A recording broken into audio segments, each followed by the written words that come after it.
Hello and welcome to Hank Games Without Hank. My name is John Green, and this is the semi-finals of the FA Cup. It's our competition. We're playing Birmingham City. We got to win this game. It's win or go home, and then we get to the finals. We get to play at Wembley in front of 90,000 people, many of whom will be Swoodly Pooper fans. Okay, we got to win this. We can do it. I believe in us. To try to psych myself up today, someone suggested that I talk about winning the Printz Award, what it was like to win the Printz Award, which is the biggest award, I guess, in young adult literature, which I won in 2006 for my book Looking for Alaska. So that's what I'm going to talk about. It was fun. That's the TLDR version.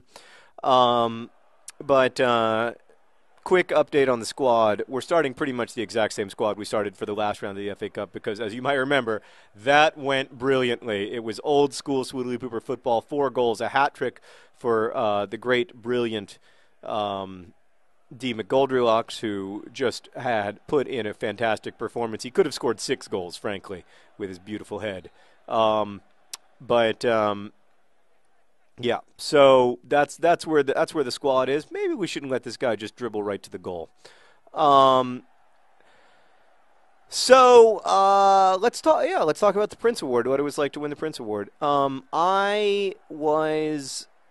Looking for Alaska came out in 2005. And for those of you who don't know, the Printz Award is probably the biggest award I think the biggest award in young adult literature, and it's given out by a committee every year that's comprised of librarians who are experts in the field and very, very, very well respected. And the year that Alaska won the Printz, the head of the committee was Michael Cart, one of the sort of leading voices in YA lit for the last 30 years. And so that was particularly gratifying, I guess. Oh, off the post! And no!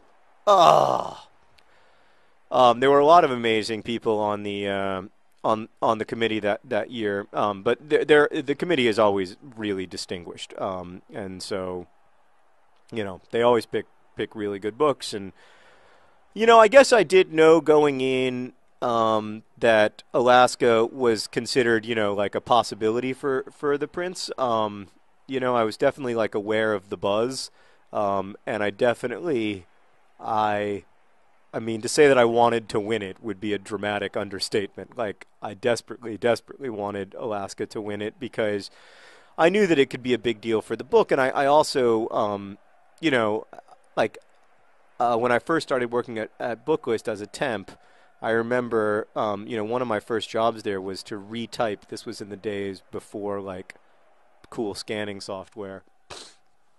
Was to retype the speeches given by the winners of the first Printz Award, which I think was given in 2000, those speeches were then published in Booklist magazine, and I remember reading those speeches and thinking about how great they were and getting interested in the books, and then I read all of the books that won the Printz Award that year, and that became a big part of how I don't know, like just how I imagined what young adult literature was and could be. And so it was, I definitely always wanted, I definitely dreamt of that moment, of what it would be like to win. But that said, that year and every year, there are always a lot of good books. And there's never, I would say there's never really a front runner for an award like the Printz because there are just too many, deserving books. There are too many books that you could easily make a case for.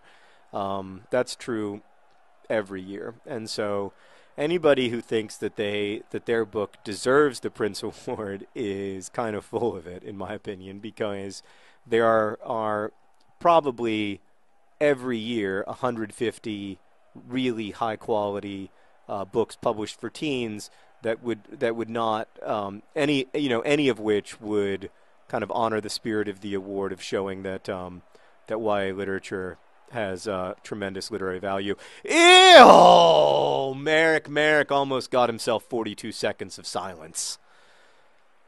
Oh, Merrick. Selectively mute Merrick with a fantastic opportunity, but nothing comes from it.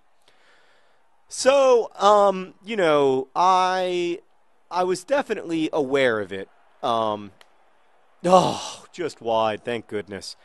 And I guess the award is given out or is decided upon at this conference every year, the American Library Association conference in mid or late January or something. I don't know. I don't know when it is anymore, but back then I knew when it was. I was keenly aware of when it was. And I didn't want to think about it. I didn't want to have any hopes or anything, but I did. And so I remember, I knew that it would be a few days, it would be a few days in advance, or at least a day in advance when they name, because they have like a press conference to name the winners of the Newbery Prize and the Printz Award and the Caldecott, which is the big award for picture books. And I knew that they have to let people know, the winners know before the press conference. So yeah, and the press conference was scheduled for a certain time. So I was totally aware of all of this, and I wouldn't say I was nervous exactly because, like I said, I knew that it was a long shot. It's a long shot every year, even if no matter how good your book is. It's D. McGoldrylocks. He's big. He's red. He's found the perfect bed. D. McGoldrylocks. D. McGoldrylocks. I told you that guy knows how to win the FA Cup. He is an FA Cup monster. Oh, D. McGoldrylocks. You have to say he's the breakout star of the 2017 Swindon Town Swoodly Poopers, or whatever year it is. I mean, he's fantastic. And he's another player who doesn't necessarily have an amazing ranking, but he plays all heart, Who would you rather have out there, Swoodly Pooper supporters? D. McGoldrylocks, who's a 68 on paper, or Jesus Angel, who's a 73 on paper? The truth is, you'd rather have D. McGoldrylocks out there because he bleeds Swindon red. That was a huge opportunity for John Green, nay Bennett, and he just couldn't put it in the back of the net. But we're up 1-0. It looked like I couldn't see who was winning, but Fulham was losing, which is unfortunate because I was kind of hoping that we'd have Fulham in the finals because they are not as good as the other team. Anyway, so I almost forgot my phone.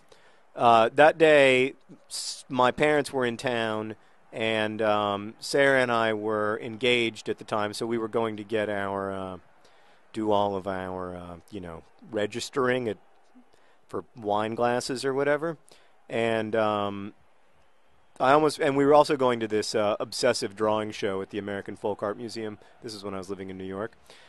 And I almost forgot my phone, but then thankfully I remembered it. And so obviously I wasn't thinking about it too obsessively since I almost walked out the door without my phone. And then we were walking down 6th Avenue right after we went to see the Obsessive Drawing Show on our way to go register for wine glasses.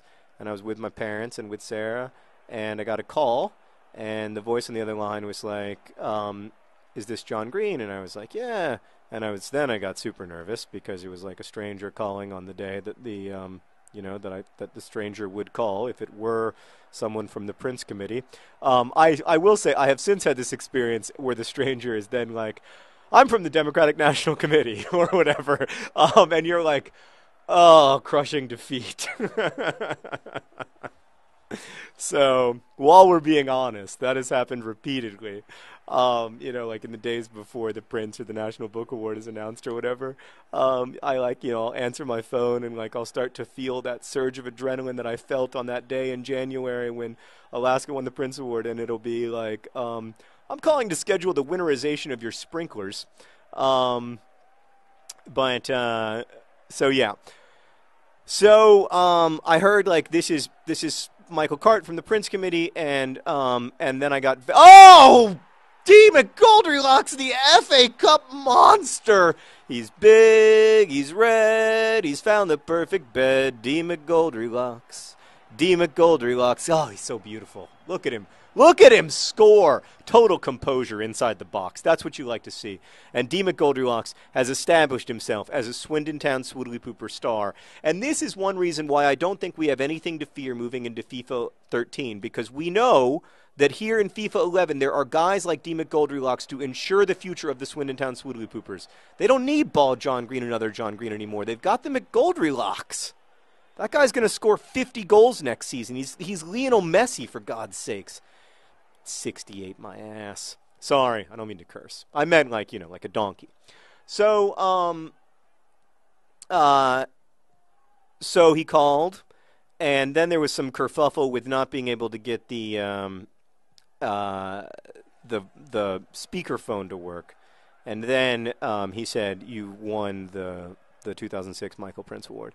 And I thought, I mean, once he said he was from the Printz Committee, I knew he was calling. But there's two kinds of winning. There's an honor book, which means you get a silver medal on your book, and there's 5 honor books usually. And then there's winning, which means you get a gold medal. And when he called, I assumed that I was an honor book, as an Abundance of Catherine's was in 2000, the next year. Oh boy, that was a great move, and you deserved to score, but you didn't. But when he said I won, I just was really overwhelmed. And I mean, I was on the, like 6th Avenue, like I was on a public street in New York City. So it was very strange to have this, this great moment in my life and for my books. And I was there with my parents, who had, been so supportive of me throughout the years that I was writing this book. And had really always supported the idea of me writing, even though it doesn't seem like something that regular people can do for a living. And it just meant so much to me to be there with my parents, and there with Sarah, who was such an instrumental part of writing and publishing Looking for Alaska. And then I called Julie, my editor, and she was jumping up and down. And yeah, I often think about that moment, because there are very few moments in your life of just like pure stunned joy. Like, your wedding is a great moment of joy, but it's coming. The birth of a child is a little bit of pure stunned joy for me. But there are just very few moments where like something great happens, and I've been lucky to have a few of those. But definitely winning that award was one of the big ones, because it meant that Alaska was going to be in print for a long time. It meant that it was going to have a chance to reach a new audience, and it was just an overwhelming moment. And I knew it was probably a once in a lifetime thing too. I mean, you don't. Not something you win twice. So it was great. Thank you for that suggestion. Look at our opponents squat in shame as we prepare to head to the finals of the FA Cup. I'm going to let you know who our opponent is by, look, S. Holden Goldfield really needs a haircut. We're going to click through here and find out who our opponent is going to be. It's going to be Chelsea. Dang it. Chelsea. We're going to beat them. We're going to beat you, Chelsea. Watch out. Best wishes.